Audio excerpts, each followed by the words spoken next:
విరిగిపోయిన ఎముకలు అతుక్కుంటానికి ఒక ఫెవికాల్ టైప్లో గమ్ చైనా వాళ్ళు కనిపెట్టారు. విరిగిన ఎముకల మధ్యలో ఆ గమ్ రాస్తే అతక్కపోతున్నది.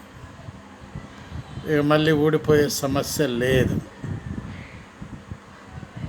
ఇప్పుడు ఆ గమ్ చైనాలో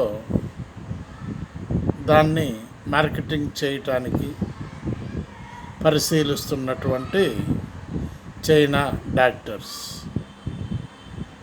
మరి అది మార్కెట్లోకి రాగలదా అనేది ఒక డౌట్.